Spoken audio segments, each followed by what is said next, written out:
बिस्मिल्लाहिर्रहमानिर्रहीम। अस्सलाम वालेकुम। मेरा नाम डॉक्टर मोहम्मद हाशिम कलवड़ है और मैं कंसल्टेंट कार्डियोलॉजिस्ट हूँ NICVD हॉस्पिटल सक्खर में। जैसा कि आपको मालूम है कि हर साल सितंबर के महीने में वर्ल्ड हार्ट डे मनाया जाता है। उसका मकसद यही होता है कि हम अवामुन नास को दिल की मुख्तलिफ़ बीमारियों के मुतल्लिक़ मुफीद मालूमात दें और इस बात पर ज़ोर देते हैं कि लोगों को किस तरह दिल की बीमारियों से बचाया जा सकता है। तो जैसे आपको मालूम है कि दुनिया के अंदर जो शरह अमवात हैं उसमें नंबर 1 किलर दिल की बीमारियां हैं। उसके अंदर जो सर फहरिस्त है वो कोरोनरी आर्टरी डिजीज़, जिसमें हार्ट अटैक शामिल है। और सबसे इम्पोर्टेंट बात यह है कि दिल के अमराज वेस्टर्न कंट्रीज़ में कम हो रहे हैं और हमारे यहाँ पाकिस्तान में, इंडिया में, बांग्लादेश में उनकी तादाद बढ़ रही है। उसकी वाहिद वजह यही है कि वेस्टर्न कंट्रीज़ ने परहेज़ को, प्राइमरी प्रिवेंशन को अपनाया है और हमने इस पे कोई ख़ास काम नहीं करा। दिल की बीमारियां कैसे होती हैं, उसमें ख़ास तौर पे जो कोरोनरी आर्टरी डिजीज़ हैं, जिसमें major heart attack, minor heart attack, unstable जाना किस तरह होती हैं, उस पर हम बात करेंगे आज। एक सबब नहीं है, काफ़ी असबाब होते हैं, फैक्टर्स होते हैं जो मिलकर दिल के अमराज का बायस बनते हैं। कुछ फैक्टर्स जिसके हम नॉन मॉडिफाइबल फैक्टर्स कहते हैं, उनमें सर फहरिस्त उम्र का बढ़ना होता है। उम्र के बढ़ने से दिल की बीमारियों के बढ़ने के इम्कानात ज़्यादा होते हैं, उसके लिए हम कुछ नहीं कर सकते। इसी तरह फैमिली हिस्ट्री, किसी को बहन भाई को, वालिदैन में किसी को अगर दिल की बीमारी है तो दूसरे बंदे को भी, उसके फैमिली मेम्बर को भी चांसेस ज़्यादा होंगे, उसके लिए भी हम कुछ ख़ास नहीं कर सकते हैं।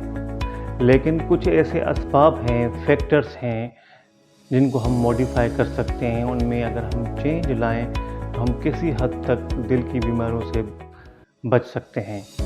उनमें नंबर 1 जो टॉप लिस्ट पे आता है वो है ब्लड प्रेशर। ब्लड प्रेशर एक साइलेंट किलर है। काफ़ी लोगों का ब्लड प्रेशर बढ़ा होता है, उनको पता ही नहीं होता। उनको तब पता चलता है जब वो कॉम्प्लिकेशन के साथ इमरजेंसी में लैंड करते हैं, जिस तरह हार्ट अटैक हुआ, हार्ट फेल हो गया, या फिर उनकी अचानक मौत हो गई, या फालिज का अटैक हो गया। तो इसलिए बहुत ज़रूरी है कि अपना ब्लड प्रेशर, अगर आपको मालूम नहीं है कितना, अपना ब्लड प्रेशर चेक करवाएं। और जो हाइपरटेंसिव पेशेंट हैं, ब्लड प्रेशर के मरीज़ हैं, वो अपना रेगुलर चेकअप करवाते रहें और दवाई रेगुलर खाते रहें। हम में से हर चौथा 5वां बंदा ब्लड प्रेशर का मरीज़ है। इतना बड़ा ये इशू है, इसको एड्रेस करने की सख्त ज़रूरत है। और उसके बाद डायबिटीज़ आ जाती है, शुगर। अगर किसी बंदे को ये नहीं पता कि उसकी शुगर लेवल कितनी है तो वो अपनी शुगर लेवल चेक करवाएं, और जो डायबिटिक पेशेंट हैं वो अपना रेगुलर चेकअप करवाते रहें। उसके बाद आ जाता है ओबेसिटी, मोटापा। हमें अपने वज़न को कम रखने की ज़रूरत है, और सेंट्रल ओबेसिटी जो कि बढ़ रही है उसको हमें कम करने की ज़रूरत है। और ख़ास तौर पर ये देखा गया है कि बच्चों में मोटापा के जो मर्ज़ है ये ज़्यादा हो रहा है। उसकी ख़ास वजह ये कि हम जंक फूड इस्तेमाल करते हैं। तो ये पेरेंट्स की ज़िम्मेदारी है कि अपने बच्चों की खुराक पर नज़र रखें, इस पर तवज्जो दें। और ये बच्चे फिर जब बड़े होते हैं और उनमें pre mature coronary artery disease और छोटी उम्र में हार्ट अटैक के इम्कानात बहुत ज़्यादा बढ़ जाते हैं। मैं एक इंटरनेशनल कार्डियोलॉजिस्ट हूँ और मैं रोज़ाना यहाँ पे 8 से 10 angioplasty, emergency angioplasty cases Sukkur NICVD hospital में करता हूँ। पहले ये हम पढ़ते थे या ये हमें खबरें मिलती थी कि जो हार्ट अटैक है ये ओल्ड एज में होता है। अब ये बिल्कुल गलत है कि उसमें उम्र के हिसाब से दिल की बीमारियों के चांसेस बहुत ज़्यादा होते हैं, लेकिन ये नहीं है कि यंगस्टर्स को नहीं होता। मैंने यंगस्टर की 18 साल, 20 साल, 30 साल की उम्र के लोगों की एंजियोप्लास्टी की है। तो तो ये इतना बड़ा मसला है, इस पे हमें सोचना चाहिए।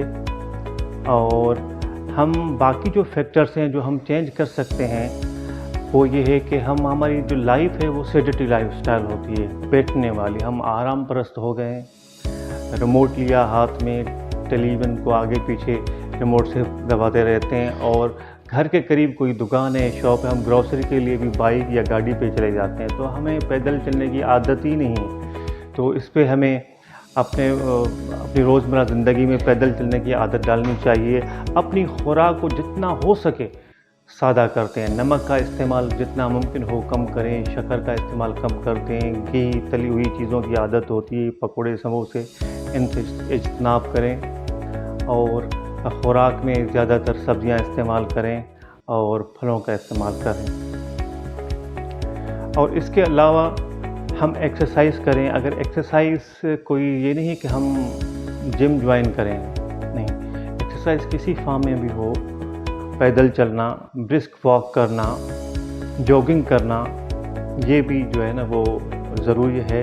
हमें इस पर अमल करना चाहिए। 15 से 20 मिनट चाहिए रोज़ाना। आप किसी किस्म की कसरत करें या कोई गेम खेलें, आउटडोर गेम खेलें, क्रिकेट, फुटबॉल, बैडमिंटन, या वॉक पैदल ही चल लें, ये भी काफ़ी होगा आपकी सेहत के लिए। और इसके अलावा जो है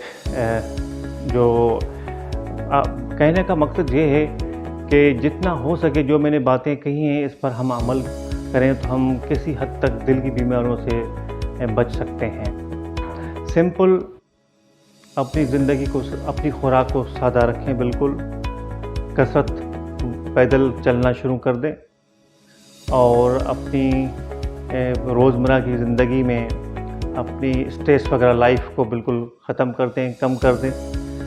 ब्लड प्रेशर, शुगर को कंट्रोल करें। अपनी खुराक के अंदर चिकनाई वाली चीज़ें, नमक और शक्कर का कम से कम इस्तेमाल करें। ऐसा करने से हम दिल की बीमारियों से बच सकते हैं, और इस तरह करने से एक सेहतमंद माशरा वजूद में आएगा। आखिर में मैं सिर्फ यही कहूँगा कि अपने दिल से ख्याल रखें। बहुत बहुत शुक्रिया।